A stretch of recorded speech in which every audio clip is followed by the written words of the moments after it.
उसको मस्त पैकी साइलेंट पे करो। नहीं कितनों को बीच में बचता है, जिसका बजेगा उसका मोबाइल अपन फोन से नीचे फेंक दे। हाँ सर चलेगा, है ना बेटा, करना चाहिए। डिस्टर्ब करते हैं ना, ऐसा बता दे मेरे पास मोबाइल है, गलत है ना। सब लोगों ने साइलेंट पे कर दिया? Yes sir. अब स्टार्ट करें हम लोग? Yes sir. ओके, हम लोग कहाँ पे पहुंचे थे लास्ट टाइम? तो सर होमवर्क में दिया था। अच्छा, 2 सम होमवर्क पे दिया था, वो होमवर्क चेक कर लेते हैं। तो सुनो ना, आप और कौन आया था आज? वो लोग अभी आए थे ना, मॉर्निंग बैच वाले यहाँ बैठे थे, आप और? अच्छा ठीक है, तो जरा देख लो ना आपका वहां तक है या कैसा है, क्या स्टेटस है, जरा चेक कर लो आजू बाजू वाले से। ये बेटा ये हेलो, जरा उनके साथ कोऑर्डिनेट कर लो, देखो। हाँ, मैंने तो होमवर्क दिया था, एक ई मास और वेलोसिटी, एनर्जी मास और वेलोसिटी, बराबर है, और दूसरा वाला डेंसिटी वाला, डेंसिटी मास और वॉल्यूम वाला। तो चलो इसको हम लोग एक बार चेक कर लेते हैं क्या रिलेशन है, और अपने तीनों भी एप्लीकेशन हो गया, आई मीन फिर आज ऑर्डर ऑफ मैग्नीट्यूड से स्टार्ट करने वाले हम लोग, ठीक है? चलो देखो,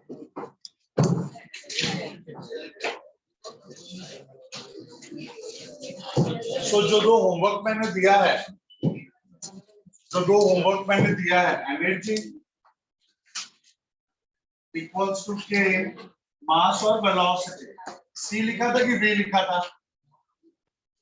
वी लिखा था, ठीक है। तो बेटा आपका रिलेशन ऐसा आया होगा, चेक करो। E इक्वल्स टू के एम वी स्क्वायर, एम का पावर 1 आया था और बी का पावर 2 आया था, आया ऐसा? जिसने इसने होमवर्क किया, आज आपका फर्स्ट डे है, इसका फर्स्ट डे है। 1 2 3 4 5, 1 2 3 4 5 6, तो क्यों कर रहे हो आप? फर्स्ट डे है ना, बाजू में फर्स्ट डे है ना, 3 5 6 7 8 9 10, ठीक है, ठीक है। चलो वैसे पीछे वाले पार्ट से इतना रिलेशन नहीं है, देखते हैं आप। सो E इक्वल्स टू के एम वी स्क्वायर, ये हमारा फॉर्मूला आया होगा आप लोगों को। इसमें 2 फॉर्मूले हैं, अगर आपको याद होगा तो। एक काइनेटिक एनर्जी का formula half m v square, हम बोल सकते हैं लेट के इक्वल्स टू हाफ, और एक दूसरा Einstein equation E equals to mc square. c क्या? स्पीड ऑफ लाइट, स्पीड को यहाँ पे मैंने v लिखा, बस इतना ही फर्क है। अपन हाफ mv स्क्वायर भी लिख सकते हैं ना। तो 2 इक्वेशन यहाँ से होता है। अगर हम आइंस्टाइन इक्वेशन बोलेंगे तो बोलेंगे k इक्वल्स टू एनर्जी, बोलेंगे तो k इक्वल्स टू हाफ, ऐसे बेटा 2 हमारा हो जाता है। आया सबको? ये सबको आया है? श्योर? इसमें कुछ डाउट है क्या? आया? सबको आया है? दूसरा डेंसिटी, डेंसिटी इक्वल्स टू के एम वी, इसका पावर -1 होगा, इसका पावर 1 होगा। आया है क्या ये? इसको ऐसे भी लिख सकते हैं के एम वी को नीचे लेके जाओ तो -1 का +1, तो डेंसिटी इज इक्वल्स टू के एम अपॉन वी। यहाँ पे बोल सकते हैं लेट के इक्वल्स टू 1, तो density is equals to mass upon volume. ये फार्मूला है ना अपना, density is mass upon volume. अच्छा, कोई दुविधा नहीं? पक्का? तो दोनों भी आ गया आप लोगों को। अब हम लोग अगले पार्ट पे आ जाते हैं, ऑर्डर ऑफ मैग्नीट्यूड। क्या बेटा बोलो? Order of magnitude. जो न्यू कमर्स है उनके लिए भी नया, जो ओल्ड कमर्स है उनके लिए भी एकदम नया पार्ट है। इसका पीछे वाले पार्ट से कुछ भी लेना देना नहीं है। तो स्टार्ट करें, चलो ऑर्डर ऑफ मैग्नीट्यूड। यहां देखो सब,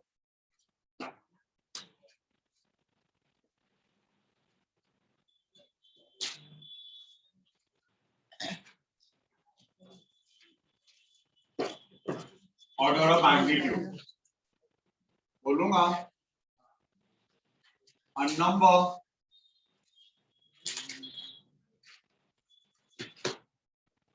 can be written as, a number can be written as a into 10 power b.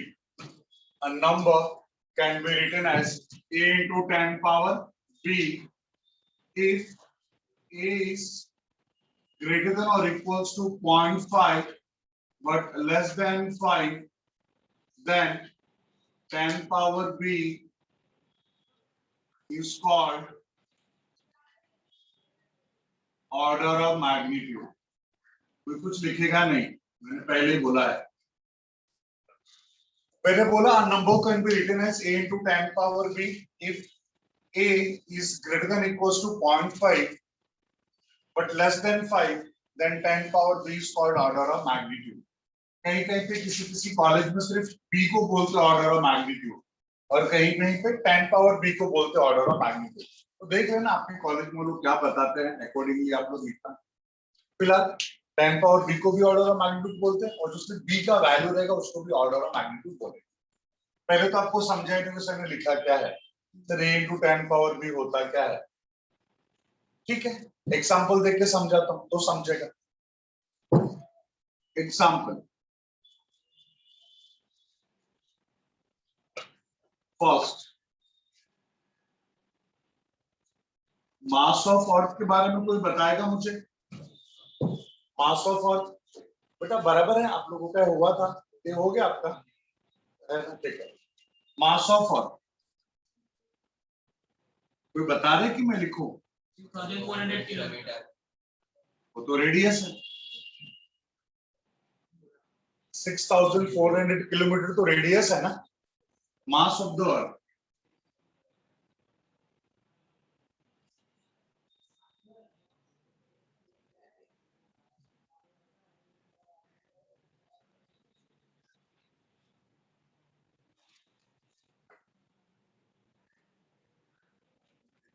बस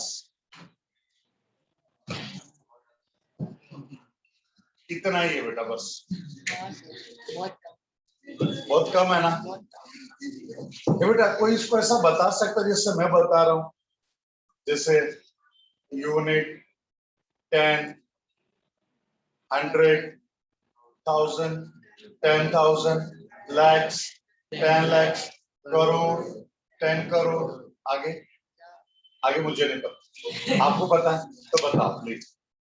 नहीं पता है, ऐसा मैंने बचपन में हिंदी में सुना था, लोग इसको बोलते हैं इकाई दहाई सैकड़ा हजार 10,000 लाख 10 लाख करोड़ 10 करोड़ अरब 10 अरब खरब 10 खरब नील 10 नील अदम पदम, ऐसा करके ना ऐसा होता है, ऐसा बहुत बड़ा ऐसा होता है, उसमें भी तो सेट नहीं हो रहा है नहीं। मतलब ए है mass of the 6 into 10 power 24, मतलब इतना है। उसको हम लोग कैसे लिख सकते हैं सेम नंबर को? 6 into 10 power 24 आ गया ना ये number. a into 10 power b के फॉर्म में समझा बेटा मैंने क्या बोला? उसको मैंने किसके फॉर्म में लिखा? a into 10 पावर b के फॉर्म में लिखा बेटा। देखो कुछ डाउट ही क्या किसी को यहाँ तक? ये मैंने उसको लिख दिया मास ऑफ द अर्थ को a into 10 पावर b के फॉर्म। लेकिन क्या ये 10 पावर 24 ऑर्डर ऑफ मैग्नीट्यूड है? सर है, आपने बताया है। मैंने ये तो बताया है पर साथ में कुछ कंडीशंस भी बताया है मैंने। जो ए की पोजीशन पे जो वैल्यू है उसका वैल्यू 0.5 और 5 के बीच में होना चाहिए, आया ना। बट ये वाला वैल्यू तो 6 है, 5 से बड़ा है। ये समझ रहे हो बेटा मैं क्या बोल रहा हूँ? तो हम तो उसको ऑर्डर ऑफ मैग्नीट्यूड नहीं बोल सकते ना, क्योंकि कंडीशन फुलफिल नहीं हो रहा है। सो क्या करें? ये कंडीशन कैसे फुलफिल होगा?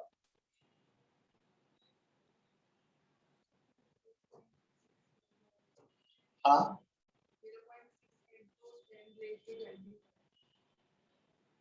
ये क्या बोले समझा? एकदम सही बोला उन्होंने, एकदम सही बोला उन्होंने, लेकिन क्या बोला नहीं समझा ना। देखना उसने एक जीरो बढ़ा दिया। हाँ किधर बढ़ा है? ये 10 raised to 24 को 10 raised to 25 कर दिया। क्यों किया? ताकि इधर वाले पे पॉइंट आ जाए। ये 6 हाँ एडजस्टमेंट किया। आपको समझा बाबू? बाकी सबको समझा है? अच्छी बात है। नहीं समझा है तो मैं बताता हूं, समझा है तो वेल एंड गुड। ये देखो बेटा, ये देखो, ये याद रखना चाहिए तो उसको बीएसएस में ड्रॉ करके रखना भी नहीं, तो देख लो ये क्या है बेटा, बोलो। डेसिमल। डेसिमल को जब कभी भी हम लोग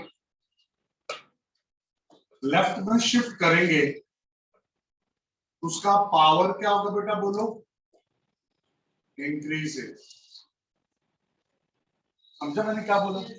और वही डेसिमल हम राइट साइड में शिफ्ट करेंगे तो पावर क्या होगा, power decrease. Hope you are getting this. Decimal को लेफ्ट हैंड साइड में शिफ्ट करेंगे तो पावर बढ़ेगा और राइट हैंड साइड में शिफ्ट करेंगे तो कम होगा। बेटा यहाँ पे कहीं पर भी पावर नहीं है, सॉरी यहाँ पे कहीं पर भी डेसिमल नहीं है, मतलब यहाँ पे कहीं पे डेसिमल है। ध्यान से देखो, ध्यान से देखो, दिखा दिखा कि नहीं दिखा है कि तो दिखेगा कहां से, लेकिन नहीं है मतलब कहां पे है, यहाँ पे। बराबर है ना? मैं 6 को 6.0 तो बोल सकता हूँ ना, दोनों का मीनिंग एक ही है ना बेटा। तो अगर यहाँ पे कहीं पर भी नहीं है मतलब यहाँ पे है। अब उस डेसिमल को मैं 1 प्लस शिफ्ट करूंगा। क्यों 1 प्लस शिफ्ट करना चाहता हूं मैं?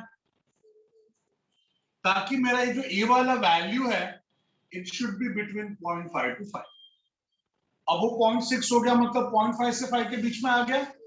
और एक पावर अभी यहाँ पे हम लोग क्या कर देंगे बेटा, बोलो, इंक्रीज कर देंगे 25 this much. Sir one number, one digit ही क्यों बढ़ाया आपने? क्योंकि डेसिमल मैंने 1 प्लेस से तो शिफ्ट किया ना। और किधर शिफ्ट किया तो पावर क्या होगा? अब सबको समझा? पक्का सबको समझा? तो हम लोग क्या बोलेंगे? Hence, order of magnitude is 10 power 25 kg। अच्छा, कोई दुविधा है? Second one, second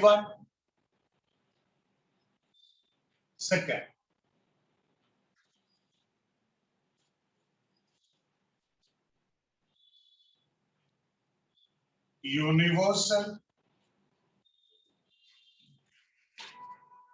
gravitational constant, universal gravitational constant capital G 6.67 10 power -11 newton metre square पर केजी स्क्वायर।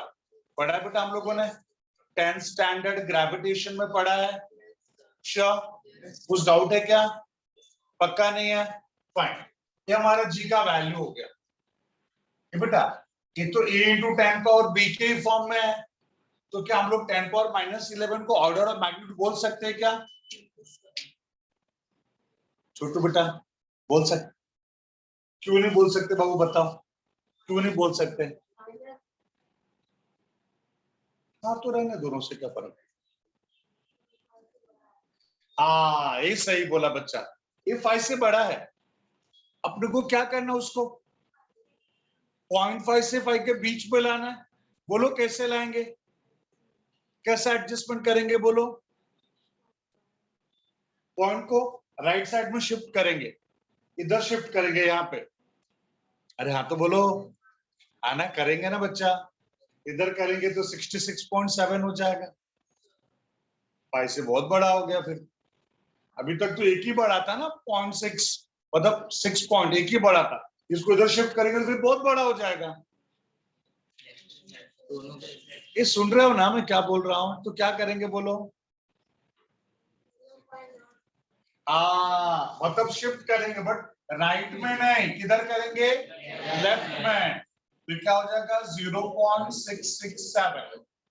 अब ये आ गया 0.5 से 5 के बीच में, बट हम लोगों ने डेसिमल को किधर बढ़ाया बेटा, बोलो? लेफ्ट में। तो पावर क्या होगा, बढ़ेगा।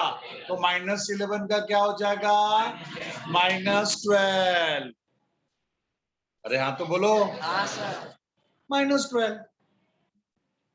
अभी नहीं बोलते हैं लोग। हाँ सर। -10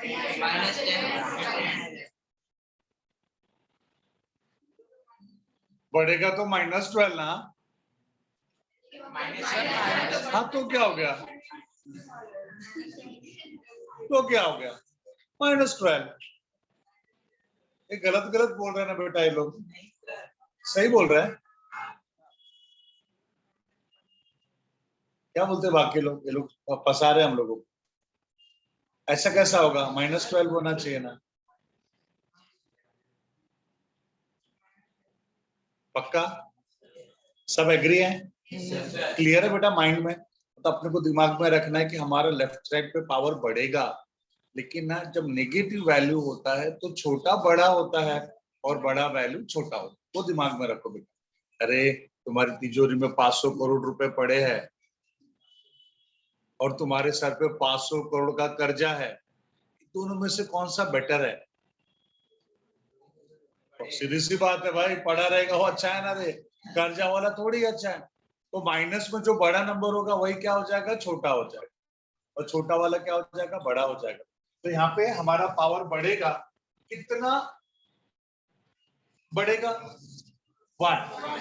क्यों 1, क्योंकि 1 प्लस शिफ्ट किया, इसके लिए क्या हो जाएगा, -10। ये बताइए कॉन्फिडेंट रहने का, इसके लिए बार बार पूछ रहा था, सब हाँ हाँ बोले जा रहे हैं। कुछ सर अगर पूछे तो थोड़ा सोच के आंसर दो, और जो भी आपके दिमाग में, बी कॉन्फिडेंट अबाउट इट। ऐसे सा ये बोलते हैं ना सर, हड़बड़ क्यों जाते हो। जो सही है अपने ऊपर कॉन्फिडेंस रखने का। अगर गलत भी बोल रहे हो तो फिर भी कॉन्फिडेंस रखो, यस सर ये सही है। मतलब फिर बेटा कैसा होगा ना, देखो जो भी इंटरव्यूज वगैरह होता है ना, तुम गलत ही बोलो, तुम्हारा मतलब लेवल ऑफ कॉन्फिडेंस से तुमको जज करते हैं। तो अपना कॉन्फिडेंस कभी लूज नहीं करने का। गलत ही है लेकिन मेरे को पता है तो सही है, बात खत्म। गलत हो तो यू करेक्ट में, बात खत्म। ऐसा इस तरह से इस एटीट्यूड में रखो, हड़बड़ाओ मत बेटा। और ऊपर से हम अपने ही भाई बहन है ना, इधर अपने ही लोग है बेटा। इधर होगा गलत तो कोई प्रॉब्लम नहीं, बाहर गलत नहीं होना चाहिए। यहाँ पे बोलो बोलो, बोलने का बेटा। यहाँ पे नहीं बोलेंगे तो 2 4 5 हजार लोगों के बीच में बोल पाएंगे क्या, नहीं बोल पाएंगे।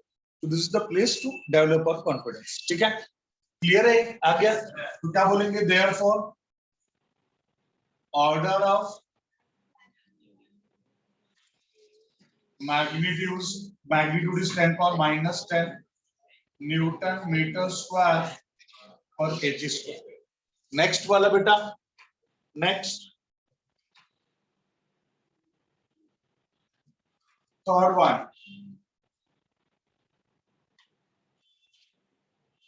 Speed of light in air. C से रिप्रेजेंट करते speed of light in air को। एयर 3 × 10⁸ कितनी बार पढ़ा हम लोगों ने, 3 × 10⁸। बेटा आप बताओगे, आप बराबर है, इसका ऑर्डर मैग्नीट्यूड क्या होगा। उनको बोलना तो बेटा डेवलपर कॉन्फिडेंस बेटा होगा, गलत कोई प्रॉब्लम नहीं, टेंशन नहीं लेनी। 3 × 10⁸ मीटर पर सेकंड। तो क्या होगा ऑर्डर ऑफ मैग्नीट्यूड। ये ऑलरेडी हमको क्या चेक करने का, स्टेप बाय स्टेप जाने, क्या a × 10⁻b के फॉर्मेट में है।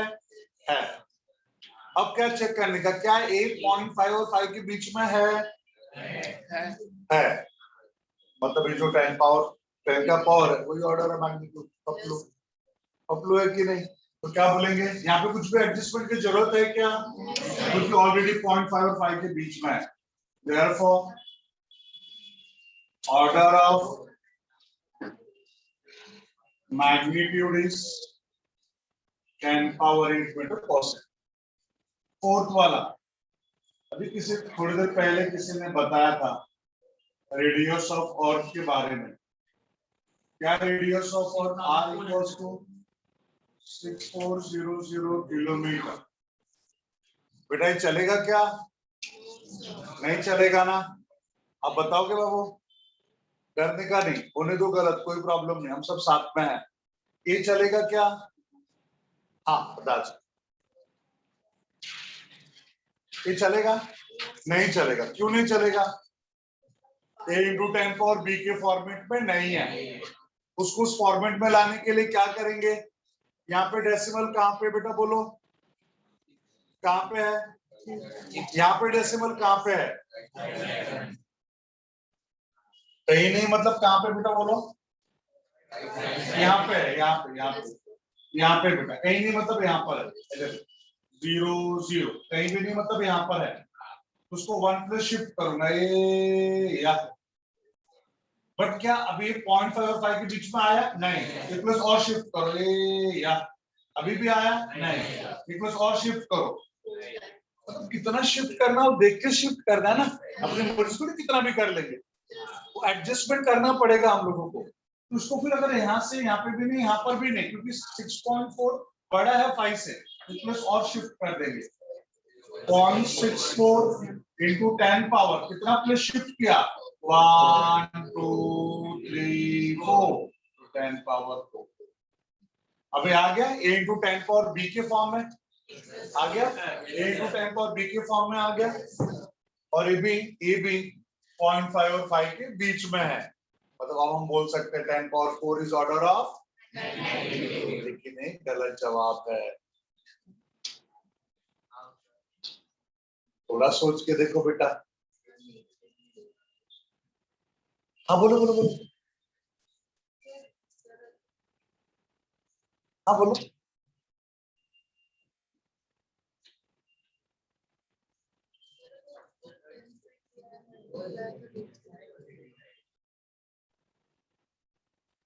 तो एक ही बात है जो मैंने किया और जो आप बोल रहे हो, एक ही बात है। चेक करके देखो, थोड़ा सोच के देखो।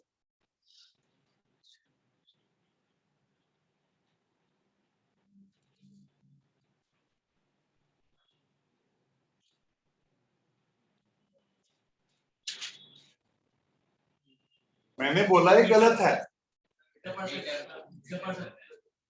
हाँ, मीटर में निकालना है सब बोल रहे हो? नहीं मतलब आप क्या बोलना चाहते हो, गलत क्या है? नहीं नहीं नहीं, ये सही बोल रहा है। तू सही बोल रहा है, फिर क्यों डर रहा है? सही बोल रहा बेटा तू। मैंने पूछा, मेरा क्वेश्चन इतना ही था ना, ये गलत है बोला मैंने, तो आपको बताना है क्या गलत है। आपको वही तो बताना है कि सर ये किलोमीटर में है और किलोमीटर लेंथ का ऐसा यूनिट नहीं है। ऐसा यूनिट कौन है? मीटर। तो आप पहले किलोमीटर को किसमें कन्वर्ट करो? मीटर में। ये आपका गलत, ये आपको आपने बोला, बस इसे क्लियर बोलना, बात खत्म। समझा बेटा मैं क्या बताना चाहता हूँ? ये हम लोगों ने ऑर्डर ऑफ मैग्नीट्यूड निकाला, वो तो बराबर है। इस नंबर के लिए हम लोगों ने बराबर सेटिंग्स किया, एडजस्टमेंट सब बराबर किया है, लेकिन हमारा दिमाग और भी चलना चाहिए कि टाइम का जो सॉरी लेंथ का जो ऐसा यूनिट है वो कौन है? मीटर। मीटर है और ये किलोमीटर में दिया है, तो मीटर को पहले कन्वर्ट करो किलोमीटर में। 64 10 power 4 into 10 power 3 metre. Kilometre को मीटर में कन्वर्ट करेंगे तो 10 पावर 3 ना, 1000 ना, फिर 10 पावर 4 10 पावर 3 कितना हो जाएगा? 10 power 7 this much meter.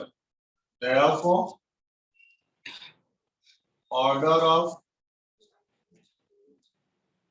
magnitude is 10 power 7. समझा बेटा? पक्का सबको समझ में आ रहा है? श्योर बेटा। और भी थोड़े एग्जांपल्स दे रहे हैं बट जगह नहीं है यहाँ पे, नहीं दिखेगा। इतना छाप लो फिर आगे बढ़ो। Come on.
Done.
Done.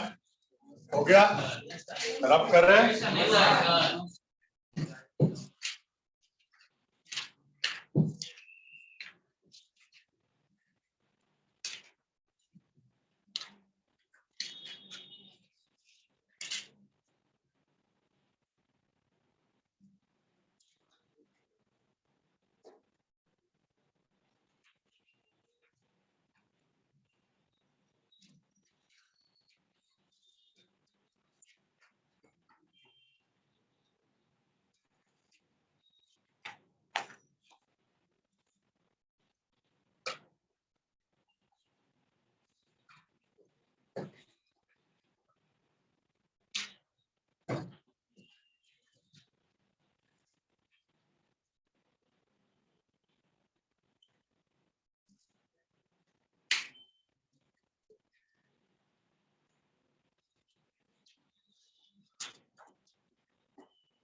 इसको बीएसएस में लिख लिया है, इसको लिख लेना, बीएसएस में याद रहेगा हमेशा।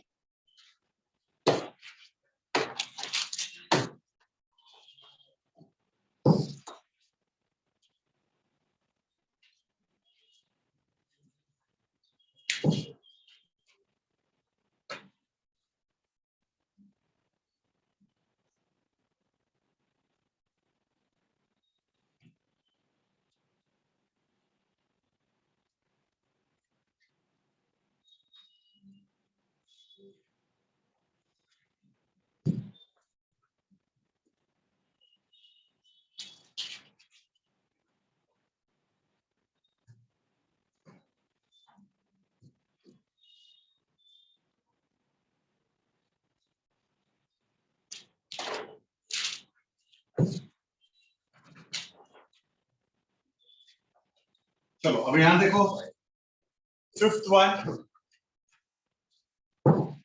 जैसे एक्सीलरेशन ड्यू टू ग्रेविटी का वैल्यू पता है ना बेटा, 9.81 मीटर पर सेकेंड स्क्वायर। बताओ क्या होगा ऑर्डर ऑफ मैग्नीट्यूड? और बताएगा आप में से कोई भी, कम ऑन। आप कौन बोल रहा है? कौन बोल रहा है? हाँ बेटा बोलो। 1 पॉइंट 0 पॉइंट ना 0.981। क्यों ऐसा किया? Because 9 is more than 5। Plus shift कर दिया, 1 प्लस शिफ्ट किया तो 1 पावर बढ़ जाएगा आगे दोनों के बीच में। Therefore, order of magnitude is 10 power 1 meter per second। Decimal नहीं, आई मीन फुल स्टॉप नहीं। काय को? अच्छा अभी पढ़ा ही नहीं, जाना पढ़ा नहीं अभी तक, आए नहीं वहां तक, आप आएंगे। रूल्स रेगुलेशंस, ये यूनिट्स लिखने के भी रूल्स रेगुलेशंस होते हैं, पढ़ेंगे बेटा। चलो यहां तक हो गया 6th वन।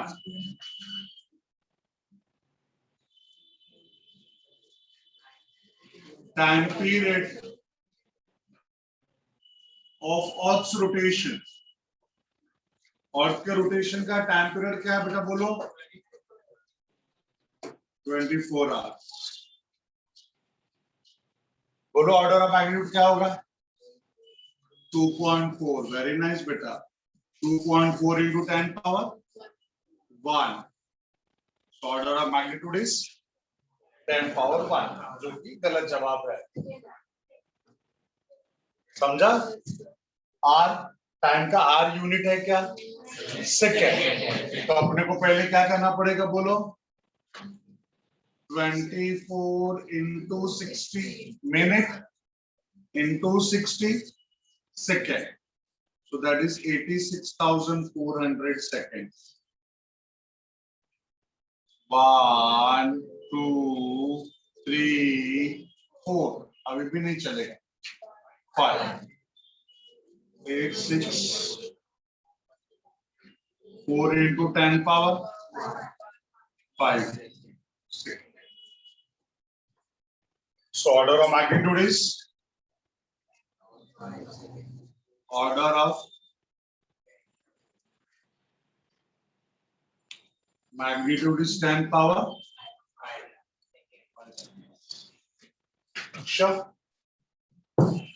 7।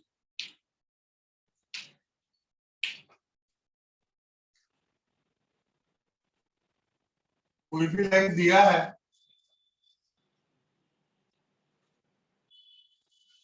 0.0005 मीटर। कौन बताएगा ऑर्डर ऑफ मैग्नीट्यूड? कोई भी आप में से कोई भी टोपी बेटा come on. Mister black come on बेटा। टेंशन को लेता है, गलत ही होगा ना। कॉन्फिडेंस पर है बेटा, इतने सारे सम्स ये कर सकते हैं आप, कोई दिक्कत नहीं है। क्या चेक करना है? वैल्यू 0.5 से 5 के बीच में होना चाहिए। तो ये तो बहुत छोटा है, क्या करोगे बोलो? डेसिमल को किधर शिफ्ट करना पड़ेगा? लेफ्ट में कि राइट में? राइट में। तो कहां तक शिफ्ट करोगे? 1 2 3 4 4 ना? अरे हाँ तो बोलो, हाँ बोलो।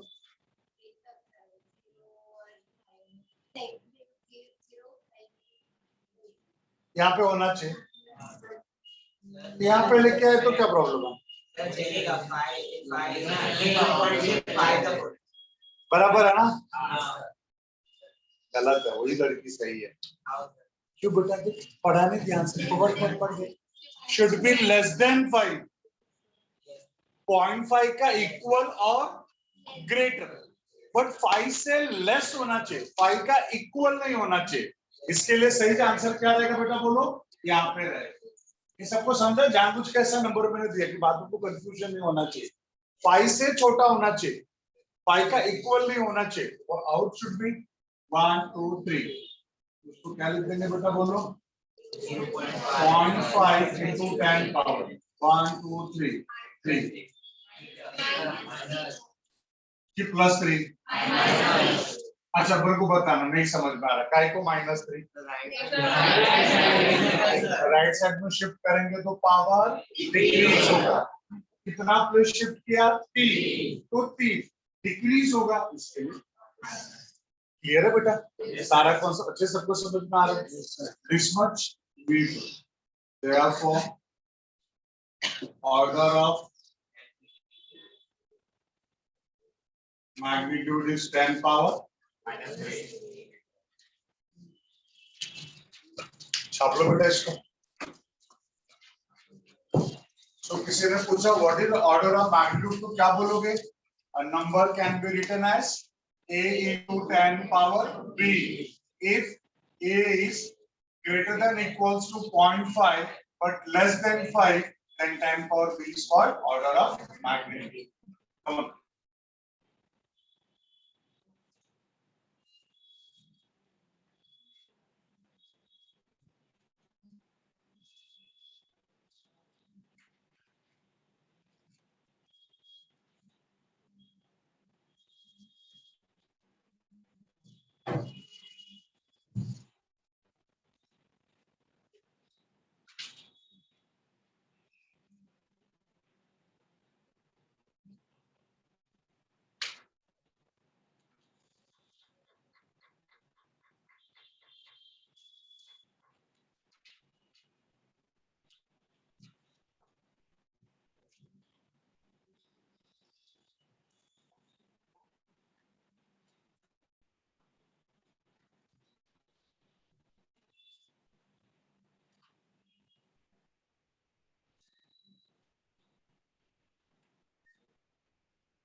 मैं रबिट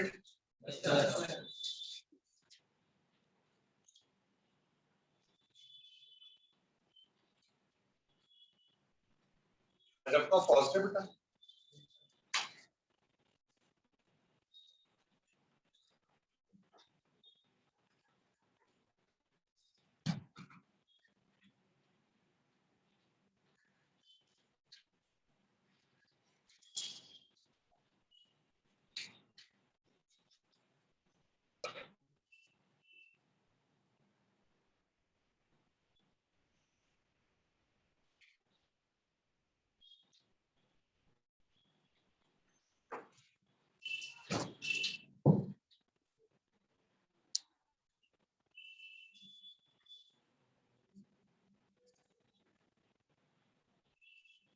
क्या लिखा बेटा मैंने?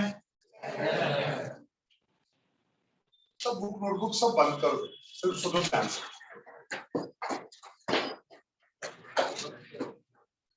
एरर बोले तो मिस्टेक, एरर बोले तो मिस्टेक। तो गाना है ना गलती से मिस्टेक, लेकिन गलत है बेटा। खराबी मिस्टेक तो एक ही हो गया ना लल्ला।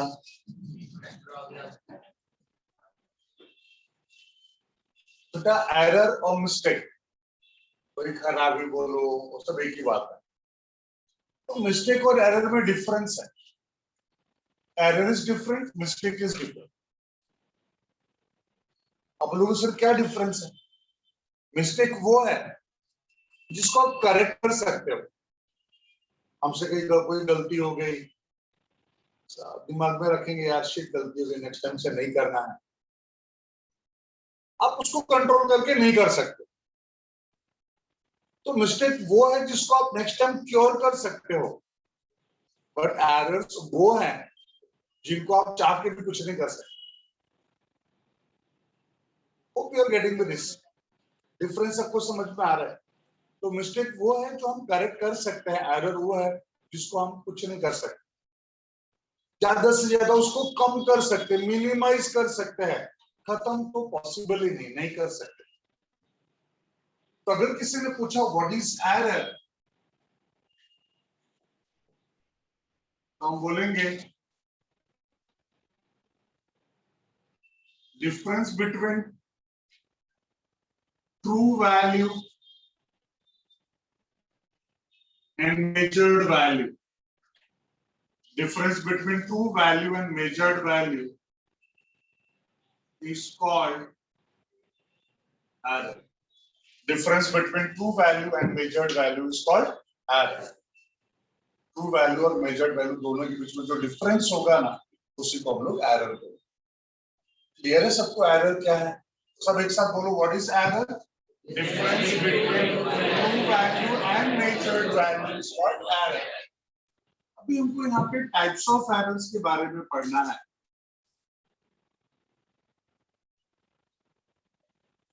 टाइप्स ऑफ एरर, क्या टाइप्स के एरर्स है? उसमें सबसे पहला एरर है, इसको हम लोग दो तरह से बोल सकते हैं। एक तो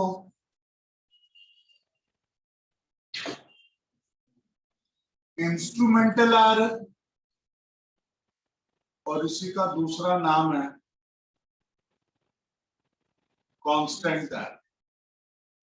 इंस्ट्रूमेंटल एरर और कांस्टेंट एरर। अब बोलोगे सर इंस्ट्रूमेंटल एरर क्या है या कांस्टेंट एरर क्या है? किसी इंस्ट्रूमेंट को बनाते समय कुछ फॉल्ट हो गया है, मतलब वो फॉल्टी इंस्ट्रूमेंट है,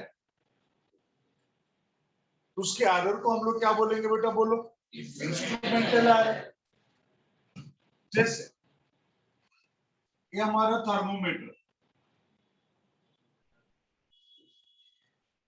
पता है ना बेटा, यहाँ पे 0 से लेके ऐसे डिविजन्स रहते हैं।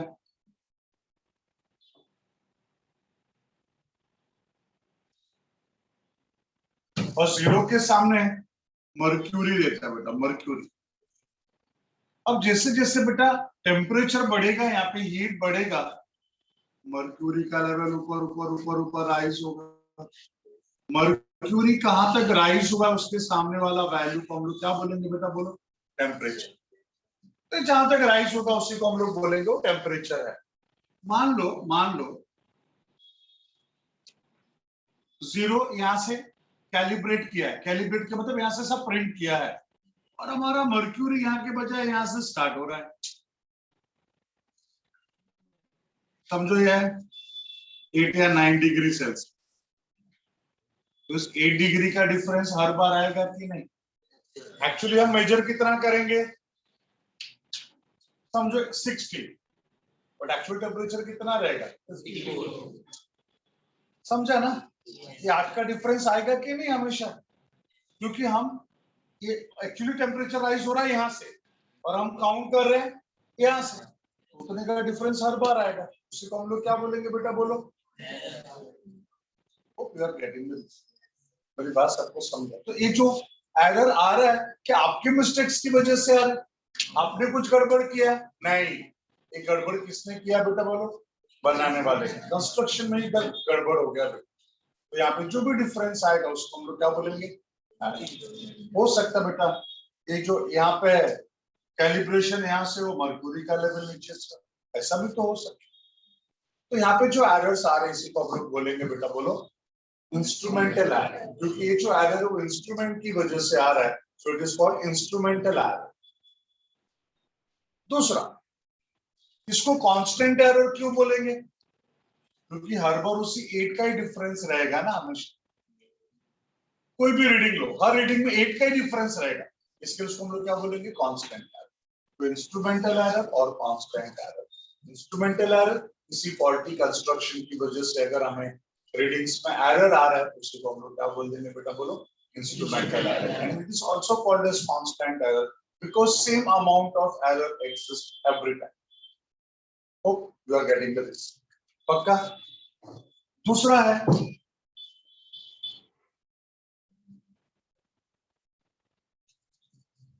Systematic error. What is systematic error बेटा? सिस्टमैटिक एरर क्या है?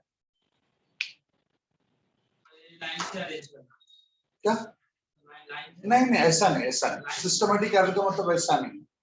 पॉइंट ऐसा ना बेटा, आप लोग अभी तो कॉलेज में एडमिशन हो गया सबका? सबका हो गया?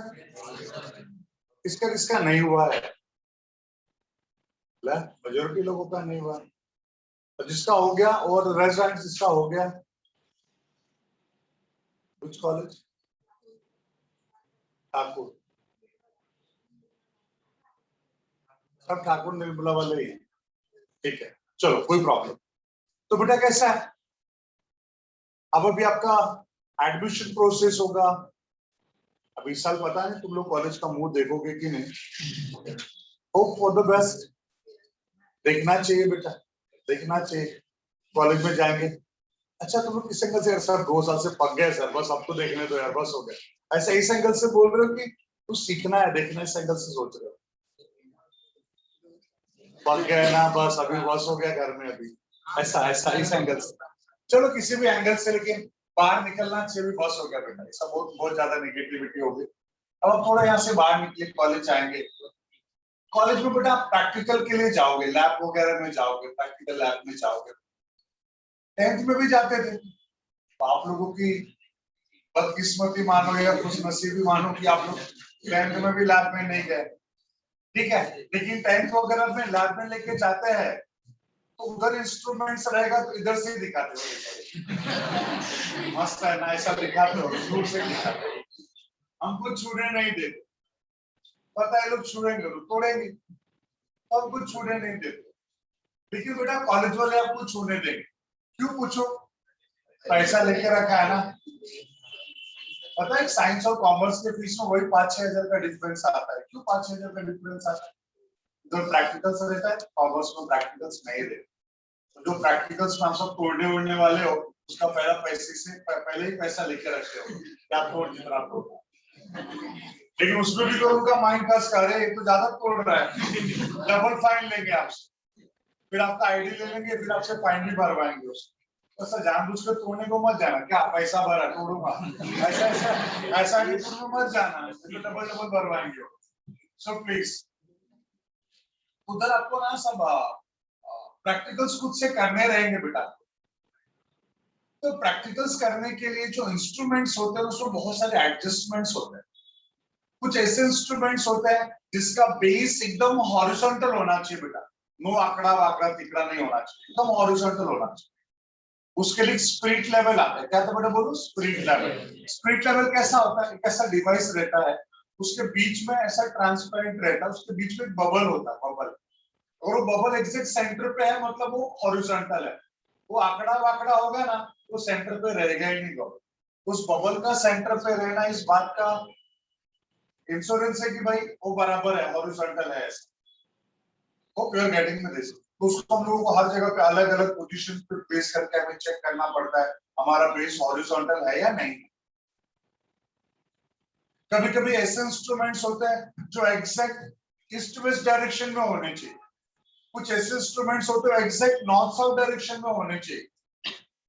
हमारे इलेक्ट्रिकल सर्किट्स रहते बेटा, सर्किट्स में सारी डिवाइसेस को कनेक्ट करना पड़ता है, बहुत सारे एडजस्टमेंट्स रहते करना पड़ता है। Before starting the practicals. Practical छोड़ो, इसको एक्सपेरिमेंट बोले। प्रैक्टिकली तो हम लोग कर ही रहे हैं ना, एक एक्सपेरिमेंट को परफॉर्म कर रहे हैं ना। तो किसी भी एक्सपेरिमेंट को परफॉर्म करने से पहले आपको बहुत सारे एडजस्टमेंट्स करने पड़ते हैं।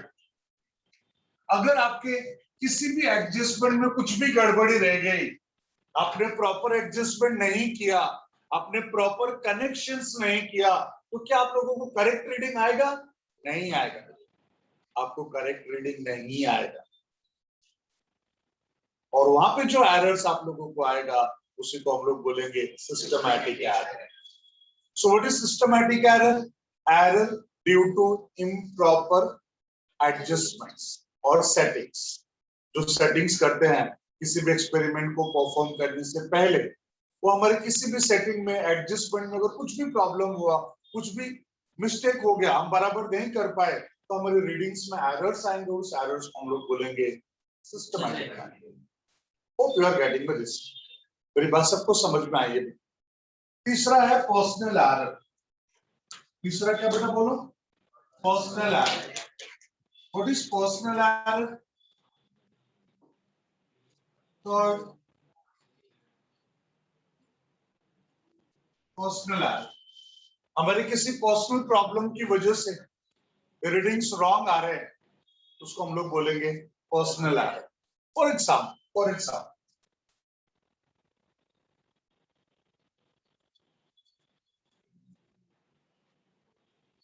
से हमको speed of sound in air find out करना।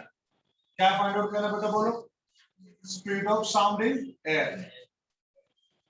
दो लोगों को दो अलग अलग जगह पे खड़ा कर दिया, थोड़ा दूर है, डिस्टेंस ज्यादा है, इन दोनों पॉइंट के बीच का डिस्टेंस मुझे पता है। मुझे साउंड को यहां से यहां तक जाने के लिए, यहां से यहां तक जाने के लिए कितना टाइम चाहिए वो मेजर करना है। यहाँ डिस्टेंस और टाइम दोनों आ गए तो हमें स्पीड पता चल जाएगा कि नहीं। तो हमें मेजर करना है speed of sound in air.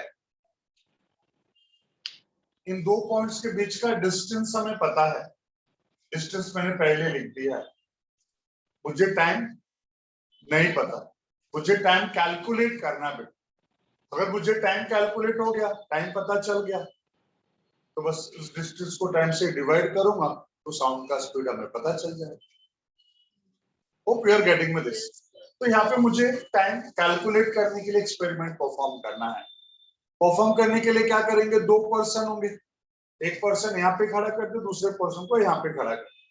दोनों के पास स्टॉप वॉच है, दोनों के पास गन है, गन भी है और स्टॉप वॉच भी है।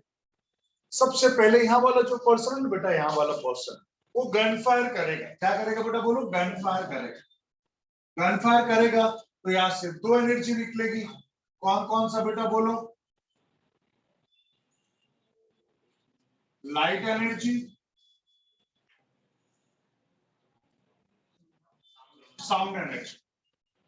Light energy and sound energy. दो एनर्जी बाहर निकले, लाइट एनर्जी भी और साउंड एनर्जी, दोनों भी यहां से एक साथ में निकलेगा। देखिए लाइट को यहां से यहां तक आने के लिए तो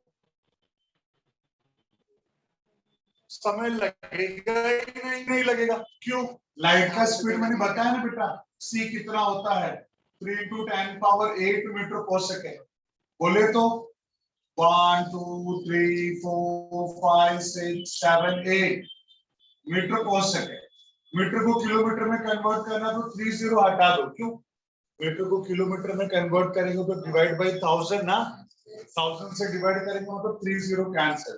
1 2 3 4 5 टोटल 8 है, 3 निकाल दिया तो 5। इस मच क्या हो गया? किलोमीटर पर second. Unit 10 100 1000 10,000 lakhs 3 lakhs kilometre पर सेकेंड। एक सेकेंड पता है ना बेटा? एक सेकेंड पता है ना? किसी को आंख मार दो, एक सेकेंड हो गया। आया ना? 3 lakhs किलोमीटर पता है? अभी भी आप लोगों ने बताया मेरे को, अर्थ का रेडियस है 6400। अर्थ का रेडियस कितना बताया आप लोगों ने? 6400। डायमीटर बताओ कितना हो जाएगा? 6400 प्लस 6400 12800। मोबाइल लियो बेटा आप लोग, जरा मोबाइल निकालो, निकालो मतलब कैलकुलेटर पे जाना, मैसेज मत पढ़ने लगना क्या क्या है। 3 लाख को 12,800 से डिवाइड करो, 3 लाख को 12,800 से डिवाइड करो, 23.94 समथिंग या 64 ऐसा कुछ आता है। 4,375 हाँ पॉइंट, ठीक है ना, 23 पॉइंट समथिंग, मतलब अर्थ का डायमीटर कितना है 12,800 और इसका स्पीड कितना है 3 लाख किलोमीटर एक सेकेंड में, मतलब अर्थ के डायमीटर का, रेडियस का नहीं, डायमीटर का 23 गुना बड़ा डिस्टेंस लाइट एक सेकेंड में ट्रेवल करता है। इतना बड़ा अर्थ का डायमीटर का 23 गुना बड़ा डिस्टेंस एक सेकेंड में ट्रेवल करता है। इसके लिए टाइम लगेगा क्या? फायर किया कि इसको पता चल जाएगा, दिख जाएगा। सोचो ना बेटा, अर्थ का डायमीटर कितना बड़ा है और उसका भी 23 टाइम्स बड़ा डिस्टेंस एक सेकेंड में ट्रेवल करता है, इसके लिए तो उसको समय ही नहीं लगेगा। लेकिन साउंड का स्पीड कितना बेटा पता है? साउंड का स्पीड 340 मीटर पर सेकेंड, किलोमीटर में कन्वर्ट करोगे तो कितना हो जाएगा 0.34 किलोमीटर पर सेकेंड। इधर 3 लाख, इधर 30 पैसे, 30 पैसा और 3 लाख, कुछ कंपैरिजन है क्या बेटा? ये रीजन है हम लोग दीपावली में मस्त रॉकेट चलाते हैं, रॉकेट ऊपर जाता है, पहला उसका फ्लैश दिखाई देता है और थोड़ी देर के बाद उसका साउंड सुनाई देता है। जैसे फ्लैश होगा, भाई लाइट का तो स्पीड बहुत ज्यादा है, बट से हमारे पास आ गया, बट साउंड तो हमारे पास आते आते आता है ना बेटा।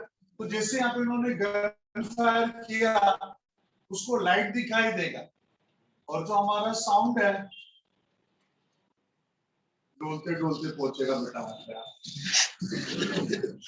तो सामने वाले का काम क्या बेटा बोलो? सामने वाला क्या करेगा? एकदम रेडी स्टडी, एकदम रेडी स्टडी। जैसे लाइट देखेगा स्टॉप वॉच को ऑन, और जैसे साउंड सुनेगा स्टॉप वॉच को ऑफ। उसको पता चल गया ना साउंड को यहाँ से यहाँ तक आने के लिए कितना टाइम लगा। तो जैसे ही लाइट वहां से एमिट हुआ, उसी समय पे साउंड भी एमिट हुआ, दोनों साथ में बाहर निकले बेटे। लेकिन लाइट को पहुंचने के लिए समय ही नहीं लगा। तो जैसे उसने लाइट को देखा, स्टॉप वॉच को क्या कर दिया ऑन, और जैसे बेटा उसको साउंड सुनाई देगा, मतलब साउंड अब पहुंचा उसके पास ऑफ, उसको पता चल जाएगा कि यहाँ से यहाँ तक जाने के लिए साउंड को कितना टाइम लगा। टाइम का वैल्यू यहाँ पे रखेगा, स्पीड आ जाएगा। पर एक बात बताऊं बेटा, एक गन फायर करेगा वो टाइम कैलकुलेट करेगा, फिर वो गन फायर करेगा एक टाइम कैलकुलेट करेगा, और ऐसे ऐसे 4-5 अलग अलग जगह पे ऐसा एक्सपेरिमेंट करेंगे। फिर उसका जो मेन वैल्यू आएगा उसको यहाँ पे रखेंगे और उनको स्पीड पता चलेगा, स्पीड ऑफ साउंड कितना है, कितना है। मेरा बात सबको समझा? ये तो प्रोसीजर की बात, अभी एरर की बात मैंने की ही नहीं, ये तो जस्ट बताया स्पीड ऑफ साउंड कैसे कैलकुलेट करते हैं। अब बेटा मान ले सामने वाले भाई साहब जो है उनकी आंख में थोड़ा प्रॉब्लम है, लाइट दिखाई नहीं दी, एरर्स आएंगे कि नहीं? आएंगे सर। बेटा आंख बराबर है, कान में दिक्कत है, साउंड सुनाई नहीं दिया, बराबर आएगा क्या? बेटा मान ले तुम्हारा आंख और कान उनका दोनों एकदम परफेक्ट है, दिमाग से थोड़ी ढीले है, लाइट देखने के थोड़ी देर के बाद उनको याद आएगा, मुझे ओके ऑन करेंगे। पॉइंट समझा बेटा मेरी बात? तो ऐसा किसी भी पॉसिबल प्रॉब्लम की वजह से जो एरर्स आएंगे उसी को हम लोग क्या बोलते हैं बेटा बोलो? अब थोड़ा 10th के साथ आपको रिलेट करता हूं, याद है मैंने बोला था एरर्स वो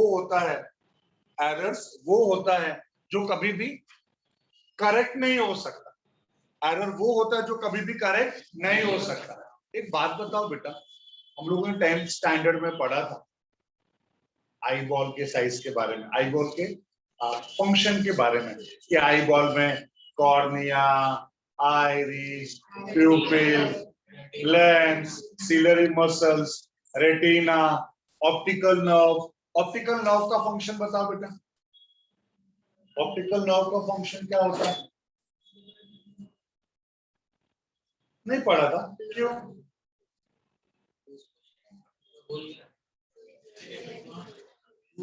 ठीक है, जाने दो, नहीं पता। ऑप्टिकल नर्व कैसा होता है? ये बेटा चुपचाप ऐसा बैठे, ऐसा किया बेटा, कैसा डर गए बेटा, डर गए। ये बेटा कोई कोई तेरे को ऐसा चाकू लेके ला रहा है, पहन देना। ये बेटा कोई चाकू लेकर तुमको ऐसा ऐसा करेगा तो ऐसा डरेगी कि नहीं? पता है ऐसा क्यों डरी है? इसका रीजन क्या है? Optical nerve.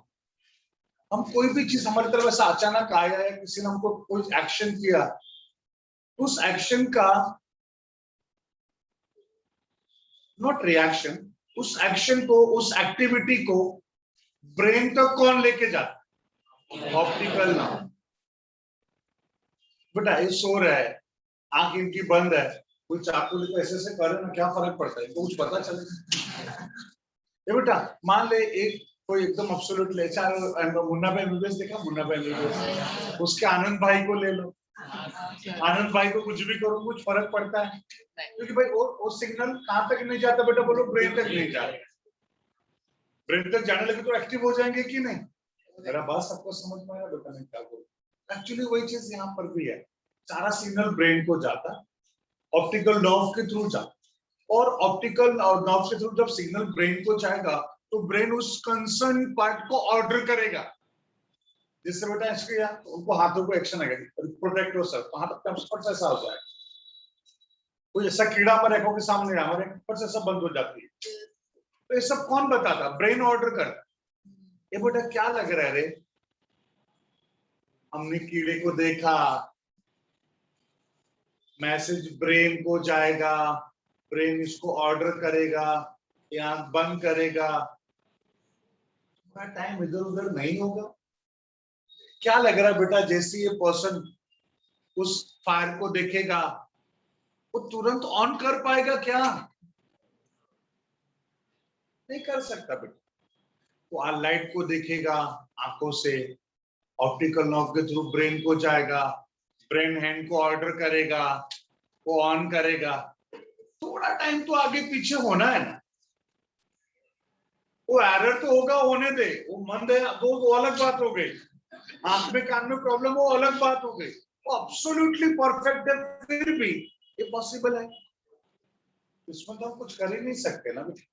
हाँ हम बार बार प्रैक्टिस करके मतलब एक्चुअल वैल्यू के बहुत पास तक जा सकते हैं, बट एग्जैक्ट पॉसिबल नहीं है। इसके लिए मैंने बोला था बेटा, इसके लिए मैंने बोला कि मिस्टेक वो है जिसको हम करेक्ट कर सकते हैं, बट एरर वो है जिसको हम करेक्ट नहीं कर सकते। ज्यादा से ज्यादा हम उसको मिनिमाइज कर सकते, करेक्ट नहीं कर सकते। मेरा बात सबको समझा? तो हमारा क्या हो गया बेटा, बोलो? Personal error.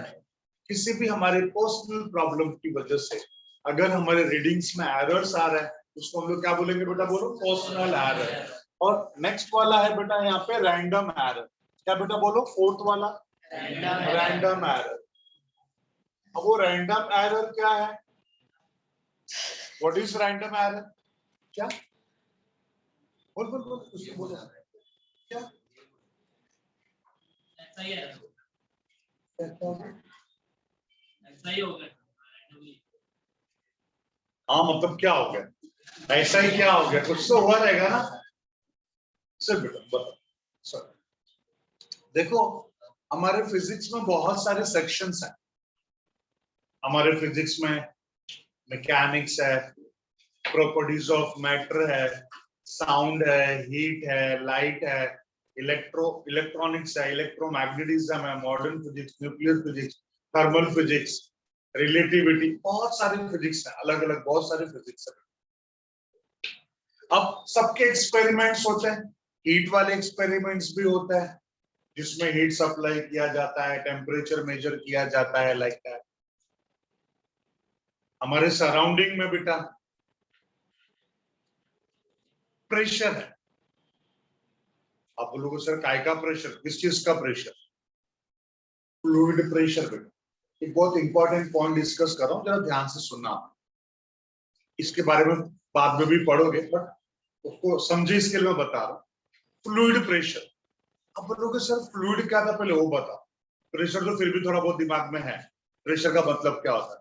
फ्लूइड बोले तो क्या, एनीथिंग विच कैन फ्लो, कोई भी ऐसी चीज जो फ्लो होता है उसी को हम लोग क्या बोलते हैं बेटा, बोलो फ्लूइड। तो फ्लूइड प्रेशर मतलब क्या, every fluid in the universe always exerts pressure. कोई भी फ्लूइड हो रहे तो बेटा, कोई भी फ्लूइड, उसके अंदर प्रेशर एक्सर्ट करने की प्रॉपर्टी है। ये छोटी बड़ा सुन बात, हम लोग हैं, हमारे अंदर भी एक प्रॉपर्टी है। दो लोग बैठेंगे तो बिना गप्पा गोष्ठी के रह नहीं सकते। एक प्रॉपर्टी, कैरेक्टरिस्टिक्स, वैसे फ्लूइड का भी एक प्रॉपर्टीज है। और फ्लूइड है तो प्रेशर एक्सर्ट करेगा ही करेगा, नहीं करेगा ऐसा हो ही नहीं सकता। आप बोलोगे सर एग्जांपल देके बताओ ना, ऐसा नहीं समझ में आ रहा। आप मुझे बताओ, आपके बॉडी में क्या फ्लो होता है, वो भी जाने दो। आप लोगों ने सुना हम हाइट पे जाते हैं तो इंटरनल ब्लीडिंग होता है नोज में से, ईयर्स में से, और आदमी कोलैप्स हो जाता है, खत्म हो जाता है। सुना है कि नहीं? काय को ऐसा होता, बताओ रीजन ऐसा क्यों होता है। तो आप मुझे बताओ, आपकी बॉडी में क्या फ्लो होता है? ब्लड फ्लो होता है ना, मतलब वो फ्लूइड है। वो फ्लूइड है मतलब वो आपकी बॉडी के ऊपर क्या एक्सर्ट करेगा? प्रेशर। और उस प्रेशर को हम लोग बोलते हैं ब्लड प्रेशर। क्या बोलते हैं बेटा, बोलो? Blood pressure. वो ब्लड प्रेशर एक्सर्ट करता है, जिसको मेजर करते हैं तो डॉक्टर के पास जाते हैं, तो मस्त एक पट्टी बांधता है, एयर पंपिंग करता है। देखो मर्क्यूरी का लेवल ऊपर ऊपर ऊपर ऊपर राइज होता है। वो कितना राइज होता है उसके साथ डॉक्टर को पता चलता है कि हमारा ब्लड प्रेशर कितना है। नॉर्मली कितना होना चाहिए? 120/80, कम से कम 80 और ज्यादा से ज्यादा 120। 120 से ऊपर गया तो बोलेगा हाई बीपी है, 80 से नीचे जाएगा तो बोलेगा लो बीपी है। 80 और 120 के बीच में होना चाहिए नॉर्मल बीपी। और वो किसकी वजह से समझ रहे हैं ना बेटा, हमारे बॉडी में जो ब्लड फ्लो होता है उसका एक प्रॉपर्टी है टू एक्सर्ट द प्रेशर। वो कितना प्रेशर एक्सर्ट कर रहा है हमारे बॉडी के ऊपर, उसी को बोलते हैं हम लोग blood pressure. At the same time हमारे सराउंडिंग में क्या फ्लो हो रहा है? एयर फ्लो हो रहा है, मतलब फ्लूइड है, उसका भी एक प्रॉपर्टी होगा प्रेशर एक्सर्ट करने का बेटा। वो भी हमारे बॉडी के ऊपर ऐसे ऐसे ऐसे ऐसे ऐसे ऐसे फ्रॉम एवरी पॉसिबल डायरेक्शन हमारी बॉडी को ऐसे कंप्रेस करना चाहता है। क्योंकि ब्लड हमारे बॉडी के अंदर है तो हमारी बॉडी को सब बाहर एक्सपांड करना चाहता है। और हम एयर के अंदर है तो एयर हमारी बॉडी को from every possible direction compress करना चाहता है। तो ये blood pressure, atmospheric pressure, air के प्रेशर को क्या बोलते हैं, बोलो? Atmospheric pressure. दोनों एक दूसरे को ऐसा बैलेंस करके रखते हैं, ऐसा बैलेंस करके रखे बेटा, दोनों भी एक दूसरे को। पता चला अचानक एक खत्म हो गया तो दूसरा बहुत ज्यादा बढ़ जाएगा कि नहीं? एक्चुअली यही चीज होता है। हम यहाँ पे है, हमारे बॉडी का ब्लड प्रेशर हमारी बॉडी को एक्सपांड करना चाहता है, और जो एयर है हमारी बॉडी को कंप्रेस करना चाहता है। दोनों एक दूसरे को ऐसे बैलेंस करके रखते हैं बेटा। और जब एक हाइट के बाद ऊपर ऊपर ऊपर ऊपर जाता है, हाइट के बाद ऊपर ऊपर ऊपर जाएंगे तो एक हाइट के ऊपर जाएंगे तो बेटा एयर खत्म होने लगेगा। जब एयर खत्म होगा तो एयर का प्रेशर खत्म हो गया। जब एयर का प्रेशर खत्म हो जाएगा तो ब्लड प्रेशर बहुत ज्यादा बढ़ जाएगा, इतना ज्यादा बढ़ जाएगा नसें फट जाएंगी प्रेशर की वजह से, इंटरनल ब्लीडिंग होगा। समझ रहे हो मेरी बात? बाबू यही रीजन है हम लोग एयरबेस से जाते हैं, फ्लाइट से जाते हैं तो लोग कॉटन लेके जाते हैं। आवाज नहीं है इसके लिए कॉटन लेके जाते हैं क्या? ना, आवाज तो अंदर आता ही नहीं है, आवाज सिर्फ हमें सुनाई देता है, नीचे वालों को। फ्लाइट के तो आवाज आता ही नहीं, फिर क्या को कॉटन लेके जाते?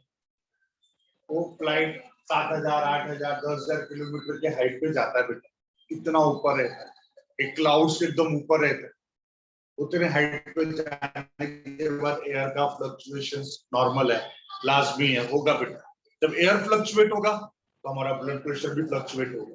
ब्लड प्रेशर बढ़ेगा, हमारे कान बंद होने लगते हैं, हमारे कान दुखने लगता है। इसके लिए लोग बेटा कॉटन लगा के रखते हैं इधर, ताकि एक प्रेशर कॉटन क्या करके रखेगा, मेंटेन करके रखेगा, और हमारे कान नहीं दुखेंगे, हमारे कान नहीं बंद होंगे। इसके लिए इतना ऊपर क्यों जा रहे हो? कभी मुंबई के बाहर निकलो, कहते हैं हमारा मुंबई चारों तरफ से पहाड़ों के बीच में, एक तरफ से तो पूरा पानी पानी है, बाकी सब तरफ से पहाड़ों के बीच में। कभी मुंबई से बाहर निकलो ट्रेन से, बस टनल क्रॉस करना पड़ता है। जैसे टनल में घुसते हैं हमारे कान बंद होने लगते हैं कि नहीं? एक्सपीरियंस किया बेटा। और जैसे टनल के बाहर निकलते हैं सब अपने आप से नॉर्मल हो जाते हैं। क्यों बोलो? इधर हम लोग हैं, मस्त स्पेस है, ओपन स्पेस है, हम भी मस्त है, ब्लड प्रेशर भी है, एटमॉस्फेरिक प्रेशर भी है, दोनों मस्त एक दूसरे को बैलेंस करके रखे हैं, हम एब्सोल्युटली नॉर्मल है, कोई प्रॉब्लम नहीं है। और जिससे टनल में घुसते हैं, टनल का स्पेस कम रहता है ना, उसमें एयर कम होगा, एयर कम होगा तो एयर का प्रेशर भी कम होगा। दो प्रेशर अभी तक बैलेंस करके रखे थे, एक प्रेशर धीरे धीरे धीरे धीरे कम होने लगा, दूसरा प्रेशर बढ़ने लगेगा, उसकी वजह से हमारे कान बंद होने लगे। और जैसे टनल के बाहर निकल जाते हैं, फिर से पूरा ओपन स्पेस, पूरा एयर आ जाता है, फिर से प्रेशर बढ़ने लगता है, दोनों बढ़ के दूसरे को बैलेंस करके रखते हैं, सब कुछ अपने आप से नॉर्मल हो जाता है। Hope you are getting me this. Pressure वाला पार्ट सबको समझना है। फ्लाइट के बताओ तुम्हारा, मतलब को 2-3 साल पहले मैं यहाँ से वाराणसी जा रहा था, तो हमारे बाजू में भाई साहब थे, एक हाइट पे जाने के बाद मतलब थोड़ी देर के बाद 1-1.5 घंटा लगता है, 1 घंटे के आसपास, तो जो चिल्लाने लगा रही मेरा काम बहुत दुख रहा है करके, बड़ा एयर होस्टेस भाग भाग के आते हैं उनको कॉटन वगैरह देने के लिए, तो वो जाएंगे, आवाज सुनेंगे, जाएंगे लेके आएंगे, मैं बाजू में ही बैठा था, बोला भाई 2 उंगली निकालो, कान के अंदर ठूस के रखो, बट उसने जैसे क्या तुरंत आराम हो गया। क्यों? प्रॉब्लम क्यों हुआ था समझाना, हाइट पे जाके एयर कम, एटमॉस्फेरिक प्रेशर कम, कान, तो किसी को बेटा ऑलरेडी बीपी का प्रॉब्लम है, और बीपी बढ़ेगा मतलब और ब्लड प्रेशर बढ़ेगा तो प्रॉब्लम होता है ना, अगर ऐसा कुछ लगे कान को दबा के रखो, अपने आप से नॉर्मल हो जाएगा। तो हम जो एटमॉस्फेरिक प्रेशर नहीं दे पा रहा है, कम होने की वजह से वो प्रेशर पे हम लोग दे रहे हैं, तो देखो उसको क्या कर लेते हैं, balance. Hope you are getting with this. मेरा बात सबको समझ में आ रहा है? ये प्रेशर वाला पार्ट सबको समझा, पक्का सबको समझा? हाँ, तो याद रखो ये जो हमारे सराउंडिंग में एयर है, ये क्या करता है, प्रेशर। सोचो बेटा, एक प्रेशर एक्सप्लेन करने के कितना सारा एग्जांपल देना पड़ेगा, अभी आगे दिमाग में चीजें। तो ये हमारे सराउंडिंग में जो एयर है वो प्रेशर एक्सर्ट करता है। समझो टेम्परेचर बढ़ गया तो क्या होगा, सारे गैस मॉलिक्यूल्स ज्यादा वाइब्रेट होंगे, एक दूसरे से दूर जाएंगे, वॉल्यूम बढ़ेगा तो प्रेशर कम होगा कि नहीं? ये बेटा टेम्परेचर कम हो गया, गैस मॉलिक्यूल्स का वाइब्रेशन कम हो गया, वॉल्यूम कम हो गया, क्या बढ़ जाएगा, प्रेशर।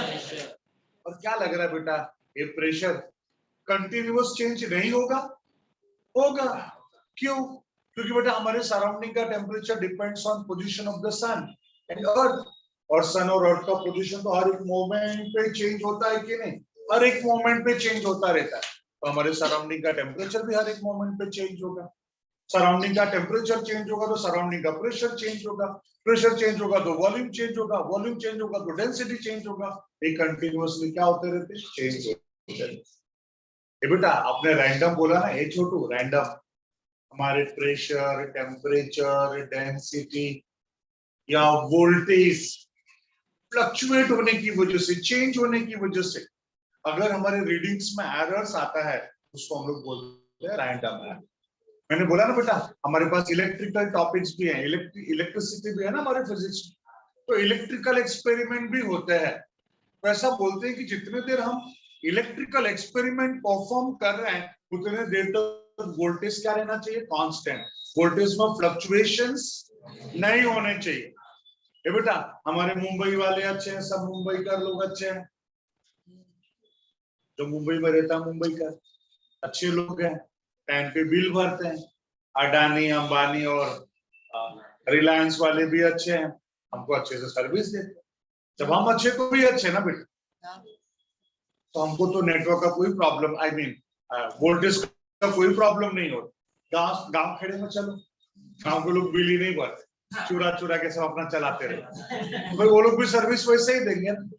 हाँ उधर देखो, जब इतना ज्यादा वोल्टेज आएगा ना, बल्ब बड़ा बुड़ू बड़ा, और कभी इतना कम वोल्टेज रहेगा कि लाइट जल रहा है क्या वो पता भी नहीं चलेगा। टीवी के सामने बैठो तो लगता है डिस्को में बैठे हैं, एकदम बाहर ज्यादा ब्राइटनेस, एकदम कम ब्राइटनेस करके बंद भी हो जाता है, ऑन ऑफ होता रहता है बेटा। हमारे डिवाइसेस वगैरह भी खराब होते हैं कि नहीं, इसके लिए देखो गांव में हम लोग अपने घरों में ना स्टेबलाइजर लगाते हैं। इन्वर्टर इज डिफरेंट, लाइट नहीं है तो ग्लो होता है, स्टेबलाइजर इज डिफरेंट। स्टेबलाइजर क्या करता है बेटा, बोलो। स्टेबलाइजर एक कांस्टेंट वोल्टेज बना के रखता है, ऐसा ऑन ऑफ सिचुएशन नहीं होने देता। उसके बारे में भी आप लोग पढ़ोगे, जीनर डायोड 12th में पढ़ोगे, Zener diode as a voltage regulator. तो मैं पढ़ाऊंगा, पाटिल सर पढ़ेंगे, कोई पढ़ेगा, तुम लोग देखोगे वो कैसा वर्क करता है, आप लोग पढ़ेंगे बाद। और वो स्टेबलाइजर क्यों यूज करते हैं, वोल्टेज फ्लक्चुएट होता रहता है, ऐसा ना हो इसके लिए। तो बेटा क्या सारे के सारे कॉलेजेस, सारे के सारे स्टूडेंट्स मुंबई जैसे सिटी में ही है? गांव खेड़े में कॉलेजेस नहीं है, वहां पे बच्चे नहीं है, क्या एक्सपेरिमेंट नहीं करते? जब वोल्टेज फ्लक्चुएट हो रहा है तो उनके रीडिंग में प्रॉब्लम नहीं आएगा? आएगा ना, कॉल्ड रैंडम एरर। अगर हम इलेक्ट्रिकल एक्सपेरिमेंट, सॉरी इलेक्ट्रिकल हो गया, हीट वाले एक्सपेरिमेंट कर रहे हैं, तो जितने देर हम रीडिंग्स लेते हैं ना बेटा, ऐसा बोला जाता है उतने देर तक हमारे सराउंडिंग का टेम्परेचर कांस्टेंट रहना चाहिए। हमारे सराउंडिंग का टेम्परेचर चेंज नहीं होना चाहिए, लेकिन हमारे सराउंडिंग का टेम्परेचर टोटली डिपेंड्स ऑन सन का पोजीशन। सन के पोजीशन के हिसाब से हमारे सराउंडिंग का टेम्परेचर चेंज होगा ना। तो अगर हमारे सराउंडिंग का टेम्परेचर चेंज हो रहा है तो उसका इफेक्ट हमारी रीडिंग पे आएगा बेटा, और हम उसको कांस्टेंट नहीं कर सकते। मतलब वहां पे एरर आएगा, उस एरर को हम लोग क्या बोलेंगे, रैंडम एरर। तो due to change in pressure, temperature, density, voltage, जो भी एरर्स आएंगे उसी को हम लोग क्या बोलते हैं बेटा, रैंडम एरर। तो we are getting with this. मेरी बात सबको समझ में आई है बेटा? तो 4 तरह के एरर सबको समझा है। बोलो कौन कौन सा एरर है? इंस्ट्रूमेंटल एरर और constant error, systematic error, personal error और रैंडम एरर। ये 4 तरह के एरर है। फिर एक और ऐसा पॉइंट आता है, इस एरर्स को हम एलिमिनेट कैसे करें, इस एरर्स को हम कम कैसे करें, मिनिमाइज कैसे करें एरर्स को। तो इस एरर्स को मिनिमाइज करने के लिए 3 मेथड्स हैं। पहला method, select an object for its measurement which is used in size. मतलब जिसको हमें मेजर करना है वो ऑब्जेक्ट बड़े साइज का होना चाहिए। छोटे साइज का होगा तो डोके वाला ताप है बेटा, हम उसको बराबर मेजर नहीं कर पाएंगे। फॉर एग्जाम्पल,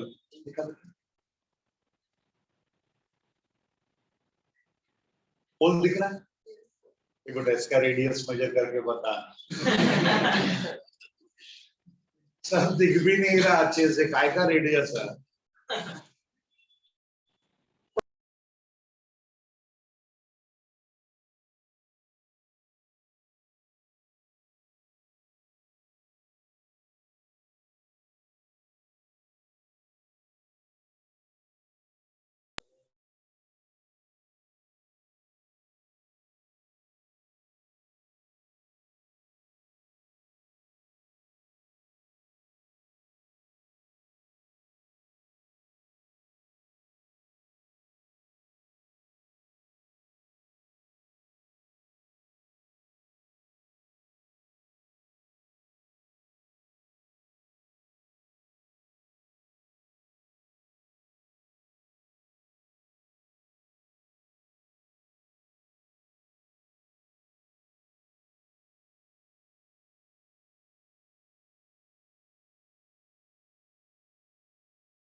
को मल्टीप्लाई करोगे और MSR के साथ उसको ऐड करोगे। सर MSR का फुल फॉर्म बताओ। Main scale reading, main scale reading, vernier scale reading और लिस्ट काउंट। समझा? तो सर अब एक एक करके आपको बताना लिस्ट काउंट क्या होता है। अपना स्केल निकालो बेटा, जो भी स्केल है आपके पास।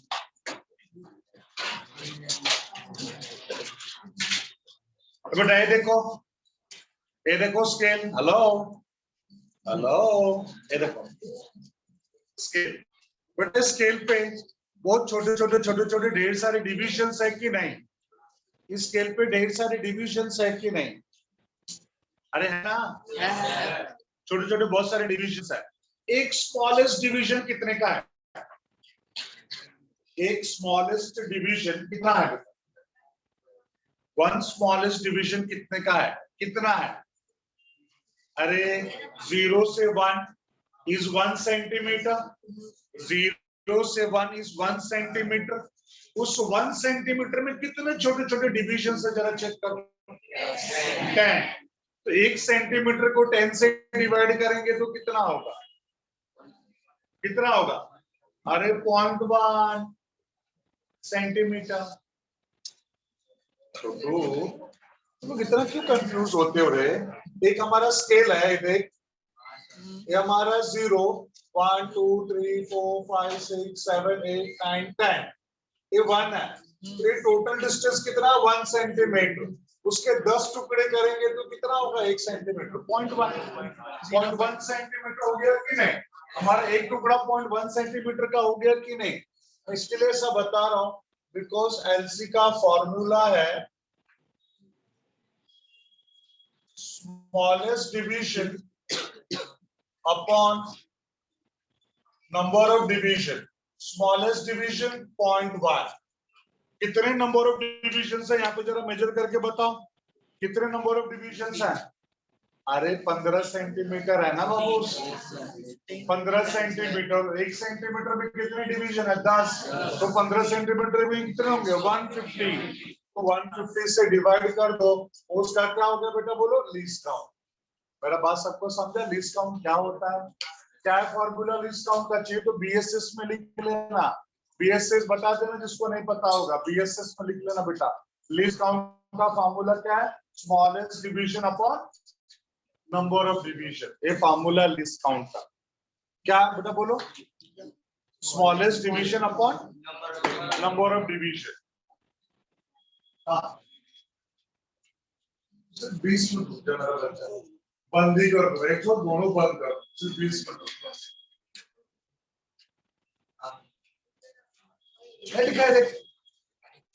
Smallest division upon number of division. एक इसका फॉर्मूला बेटा बोलो लीस्ट काउंट का।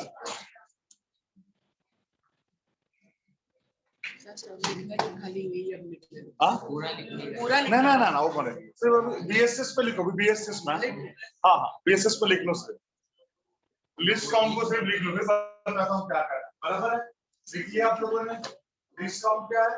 Smallest division upon number of division. देख बेटा जो इंस्ट्रूमेंट्स रहते हैं ना उस पर 2 स्केल रहता है। क्या रहता है बेटा? बोलो 2 स्केल। जैसे मेन स्केल है और उसके ऊपर एक ऐसा वर्नियर स्केल रहता है बेटा, वर्नियर स्केल। इसके अंदर ना ऐसे 10 डिवीजन भी हो सकते हैं, उसके अंदर 20 डिवीजन भी हो सकता है, उसके अंदर 30 डिवीजन भी हो सकता है। वो अलग अलग इंस्ट्रूमेंट्स के लिए अलग अलग होता है। बराबर है? और ऐसे डिविजन्स मेन स्केल में भी है। बराबर है? ऐसा मेन स्केल में भी है। तो मेन स्केल रीडिंग बोले तो क्या? जो इस 0 के साथ कोइंसाइड होगा ना जो वैल्यू, वो क्या हो गया? Main scale reading. जो 0 के साथ कोइंसाइड होगा, इसके साथ कोइंसाइड होगा, वो क्या बेटा? बोलो main scale reading. Vernier scale reading क्या है? वर्नियर स्केल का कौन सा डिवीजन मेन स्केल के डिवीजन के साथ परफेक्टली कोइंसाइड हुआ है, उसको क्या बोलते हैं बेटा? बोलो वर्नियर स्केल रीडिंग। और लीस्ट काउंट क्या है? तो मैंने बताया ऑलरेडी। तो जो भी लीस्ट काउंट होगा, जिससे बेटा यहाँ पे स्मॉलेस्ट डिवीजन कितने का होगा आपको मेजर करना पड़ेगा, और कितने नंबर ऑफ डिवीजन है उससे लीस्ट काउंट आ जाए। फिर आप चेक करोगे कौन सा डिवीजन परफेक्टली कोइंसाइड है, वो वर्नियर स्केल रीडिंग है। उसको लीस्ट काउंट से मल्टीप्लाई करोगे। और जीरो के साथ जो कोइंसाइड है उसको ऐड कर दोगे, आपको क्या आ गया बेटा, बोलो रीडिंग। तो उनके कहने का मतलब ऐसा है कि आप लोग ऐसा इंस्ट्रूमेंट यूज करोगे जिसका लीस्ट काउंट क्या होना चाहिए, बहुत छोटा होना चाहिए। पहला क्या था बेटा, बोलो, ऐसा ऑब्जेक्ट लो जो बड़े साइज का हो, जिसका मेजरमेंट बहुत अच्छे से इजीली कर सके। दूसरा क्या बेटा, बोलो, जिसका लीस्ट काउंट बहुत छोटा हो। और तीसरा रिपीटिशन। क्या बेटा, बोलो, रिपीटिशन। जिससे एक पे मैंने बताया था, एक बार एक गन फायर करेगा, ये सुनेगा, एक गन फायर करेगा, ये सुनेगा। ऐसे से 4-5 अलग अलग जगह पे ऐसा परफॉर्म करेंगे, और फिर उन सबका जो एवरेज टाइम आएगा उसको यहाँ पे डिवाइड करेंगे तो उनको स्पीड पता। तो रिपीटिशन बेटा, रिपीटिशन। वैसे भी बेटा आप लोगों को कोई भी चीज पहली बार करोगे तो इतना ज्यादा कॉन्फिडेंट नहीं रहते। Second time, third time, fourth fifth जाते जाते आप बहुत कॉन्फिडेंट हो जाते हो और ऑलमोस्ट एक्यूरेट वैल्यू तक पहुंच जाते हो। इसके लिए रिपीटिशन बहुत जरूरी है। ये रिपीटिशन भी सुनते समय आपको बहुत अच्छा लग रहा है, बट ये जब कॉलेज में जाओगे ना तो आपको बहुत बुरा लगेगा। क्यों बुरा लगेगा पता है? कॉलेज में क्यों बुरा लगेगा? क्योंकि बेटा कॉलेज में जब आप जाओगे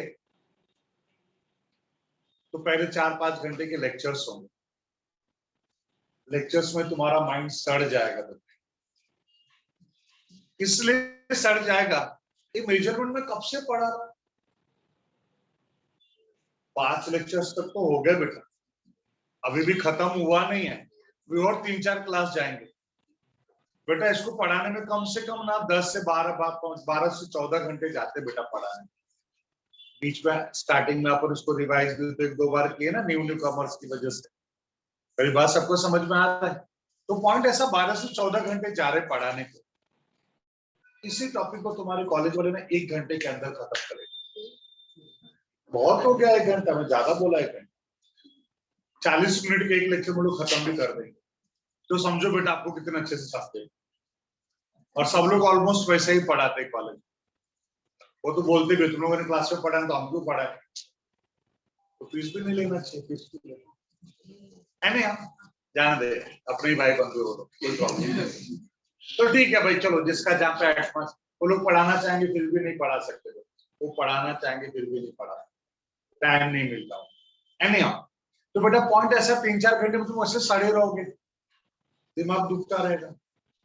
फिर तुम प्रैक्टिकल्स के लिए जाओगे, प्रैक्टिकल्स के लिए जाओगे तो 3 घंटा तुमको खड़े ही रहना है। प्रैक्टिकल्स में बैठने का नहीं रहता, खड़े ही रहना 3 घंटा आप लोगों। अब 4 घंटे से सर दुख रहा है, 3 घंटे खड़े रहोगे तो पैर भी दुखेगा। किसी लैब में फैन नहीं होता, पसीने से परेशान रहोगे। बाजू में पता चला केमिस्ट्री लैब है, मस्त मस्त खुशबू आती रहेगी, नाक सड़ा रहेगा। केमिस्ट्री लैब से पता ना कितनी अच्छी खुशबू आती। इसमें से आधे से ज्यादा इंस्ट्रूमेंट्स खराब, जल्दी से रीडिंग नहीं आता। 3 घंटे के प्रैक्टिकल में पहला रीडिंग लेने का रहता है, कैलकुलेशन करने का रहता है, उसका ग्राफ बनाने का रहता है, कैलकुलेशन, सर्किट डायग्राम, मतलब समझो लिखने का 1-2 घंटे का काम रहता है। तो 1 घंटा तक रीडिंग लेने, एडजस्टमेंट करो, रीडिंग लो, फिर उसका कैलकुलेशन करो, ग्राफ बनाओ, सब करके सेट करके तब निकलना पड़ता है। तो 3 से 6 प्रैक्टिकल का टाइम है, 6 बजे किसी से मिलना भी है बाहर, लेट हो रही है, इधर हमारा एक्सपेरिमेंट नहीं हो रहा है, वो टेंशन नहीं। इसमें कैसे मर मर के तो एक रीडिंग आता है बेटा, सर के पास लेके जाते हैं, सर मस्त साइन कर, जा और 5 रीडिंग फाइंड आउट। रिपीटिशन की बात की है, यहाँ पे कितना मजा है सुनने में। उधर जब ऐसा सर बोलेंगे तो मन से एक ही आवाज निकलेगी,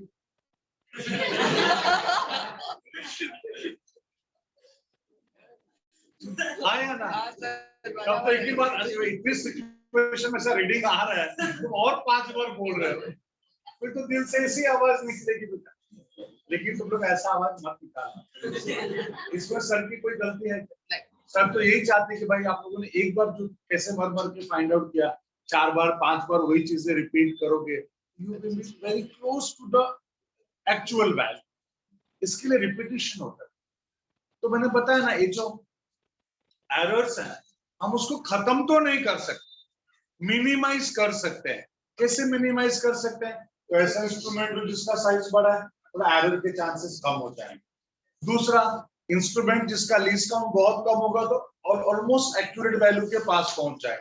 और तीसरा, रिपीटिशन, उसी चीज को एक बार, दो बार, तीन बार, चार बार, पांच बार करते करते ऑलमोस्ट एक्यूरेट वैल्यू के पास पहुंच जाए। तो ये था बेटा errors and how to eliminate the errors. मेरा बात सबको समझा? प्लीज जरा एक बार गो थ्रू कर लो बेटा, बुक में देख लो जो सब मैंने पढ़ा है वैसे सब दिया है क्या, जल्दी।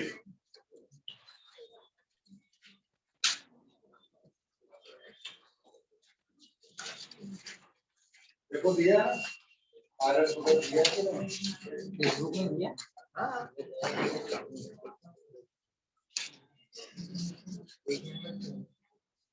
ये देखो दिया है।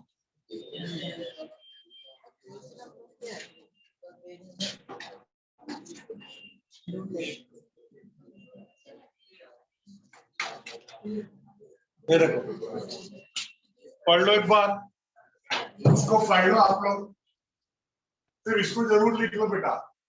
क्या? एरर को लिख लो आप लोग, चेक करो एरर क्या है। तो error is difference between true value and measured value.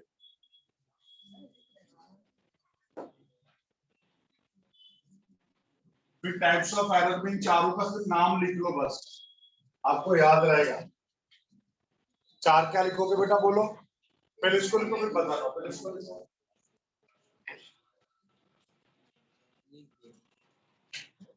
तेरा ले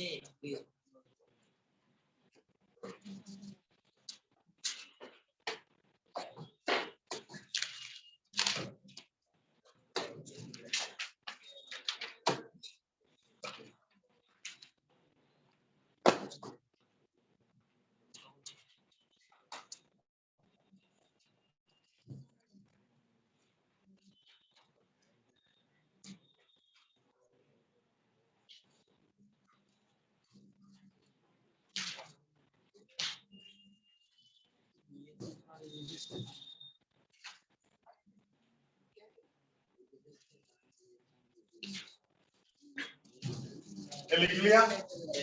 टाइप्स ऑफ एरर में पहला लिख लो इंस्ट्रूमेंटल एरर और कांस्टेंट एरर। इंस्ट्रूमेंटल एरर और कांस्टेंट एरर। इंस्ट्रूमेंटल एरर और कांस्टेंट एरर।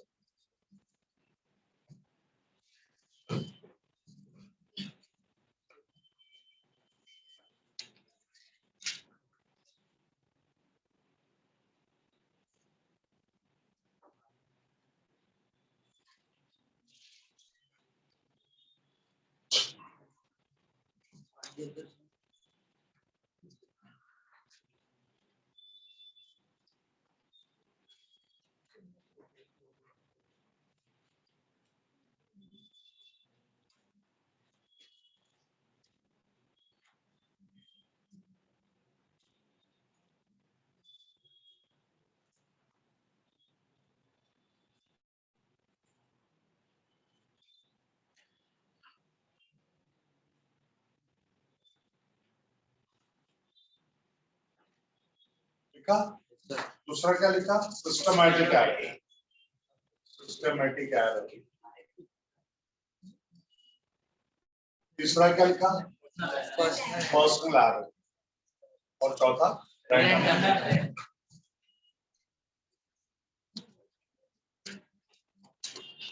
ठीक है। अभी इसमें इस पार्ट में ऑलमोस्ट हम लोगों ने सारे पार्ट्स कर लिए हैं। अब कुछ थोड़े पार्ट्स इसके अंदर बचे हुए हैं, जिससे कुछ थियोरेटिकल पार्ट। जैसे सब लोग आ जाओ, जीटीबी में आओ सब लोग। GTB government text book government ने दिया है। अरे गवर्नमेंट ने दिया है ना, और दुकान वाले को किसने दिया?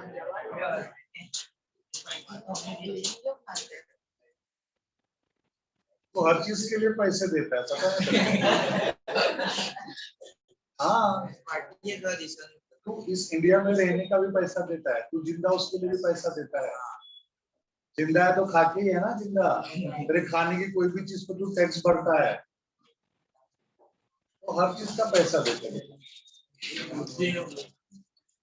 ये देखो पेज नंबर 1, सब आ जाओ पेज नंबर 1, ऑनलाइन वालों पेज नंबर 1 आगे सब।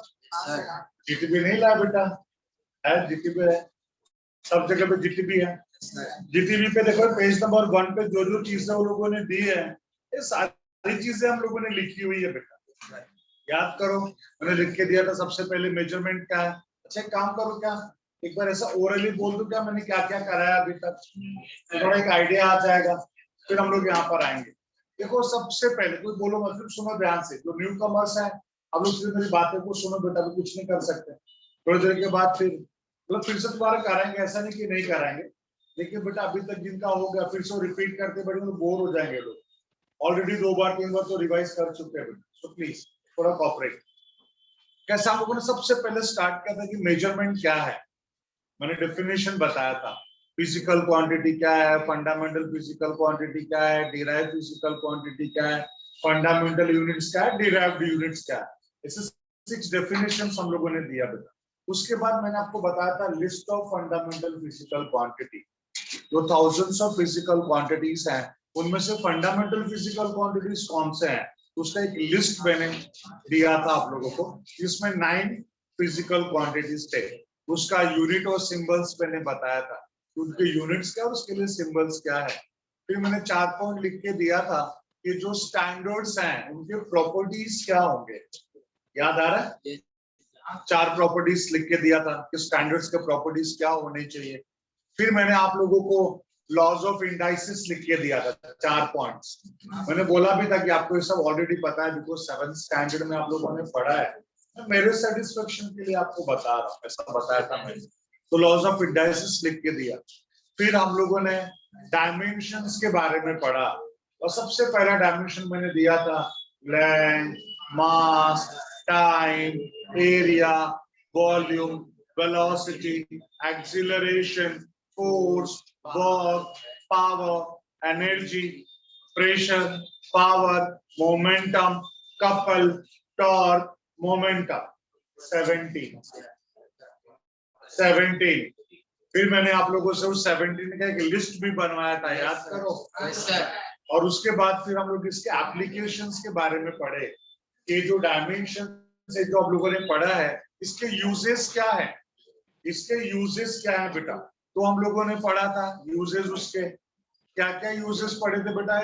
पहला यूज पढ़ा था marks point of view, marks के लिए, और कुछ ज्यादा उसका इंपॉर्टेंस नहीं था, तो उसको प्रूव करके हमें मार्क्स मिलने वाले थे। क्या बेटा बोलो, क्या कोई भी इक्वेशन डायमेंशनली करेक्ट है कि नहीं, वो सारे इक्वेशंस करेक्ट है, वो सारे के सारे इक्वेशंस करेक्ट है, अरे बुक में है तो रॉन्ग तो हो ही नहीं सकता, करेक्ट ही है, बट क्या वो डायमेंशनली करेक्ट है, इसके लिए हम लोगों ने किए थे, और कितने इक्वेशंस किए थे, 6 से 7 इक्वेशंस हम लोगों ने किए थे, 6 इक्वेशंस किए थे।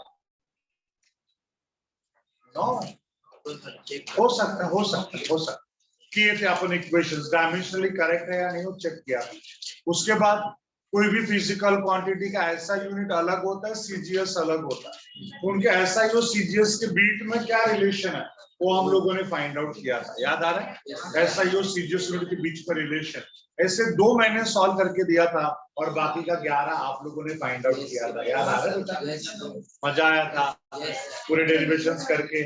उसके बाद हम लोगों ने फिजिकल क्वांटिटीज के बीच में क्या रिलेशन है, जैसे मैंने एग्जांपल भी दिया था बेटा, एनर्जी का कितना सारा अलग अलग फार्मूला है, सबके साथ अलग अलग है, वेलोसिटी का सबके लिए अलग अलग फार्मूले है, तो कौन कौन से फिजिकल क्वांटिटी के साथ उनका क्या रिलेशन सेट होगा, ये वाला ट्रिक मैंने बताया था, और उसमें भी मैंने 1-2 किया था, बाकी तो सब आप लोगों ने किया था 6-7। यस, ये हो गया। उसके बाद हम लोग कहाँ पे आ गए, ऑर्डर ऑफ मैग्नीट्यूड पे, ऑर्डर ऑफ मैग्नीट्यूड के बाद error, types of error and how to eliminate the errors, तो इतना हम लोगों ने किया है बेटा, तो इसके साथ हमारा टॉपिक ऑलमोस्ट खत्म हो गया, तो इसमें कुछ बीच के पॉइंट्स है, थियोरेटिकल पॉइंट्स, जो मुझे आप लोगों के साथ डिस्कस करना है। उतना डिस्कस कर देंगे, टॉपिक खत्म हो जाएगा। और आप लोग अभी से चाहिए तो लॉग टेबल खरीद दो, लॉग टेबल। बुक स्टोर पे जाओ, बोला हमको लॉग टेबल दो, 10 या 20 या 15 रुपए का आता है, एक लॉग टेबल आता है बेटा। तो लॉग टेबल ले लो बेटा, अपने बैग के अंदर रखो, न्यूमेरिकल्स करने के लिए काम आएगा लॉग टेबल। आज अपना वो बैच का ऑलमोस्ट, मॉर्निंग बैच का ऑलमोस्ट न्यूमेरिकल्स खत्म होने को आ गया, हो गया, मतलब एक क्लास और जाएगा तो उसके न्यूमेरिकल्स भी खत्म। और आज उनको मैंने लॉग टेबल सिखाया है, how to see the log. तो आप लोग भी बेटा नेक्स्ट क्लास के लिए प्रिपेयर रहो, लॉग टेबल खरीद के बैग में रख ही लो। उस आपके बैग में 2 साल के लिए उस लॉग टेबल का जगह फिक्स कर दो, रिजर्व कर दो कि 2 साल तक वो तुम्हारे बैग में रहेगा। कौन बेटा बोलो? लॉग टेबल, क्योंकि उसका यूज फिजिक्स में भी है, उसका यूज केमिस्ट्री में भी है, याद रहेगा बेटा। तो आ जाओ यहाँ पे पेज नंबर 1। तो एक काम करो बेटा, आज बस इतना ही करते हैं, टाइम भी हो गया है। अपन क्या करेंगे ना, नेक्स्ट टाइम जब बुक लेके आओ सब लोग, तो उसका बुक में से जो जो पार्ट बीच बीच में छूटे थियोरेटिकल वो खत्म करेंगे और बाद में उसको कंटिन्यू करेंगे। चलो बाय एवरीवन, थैंक यू।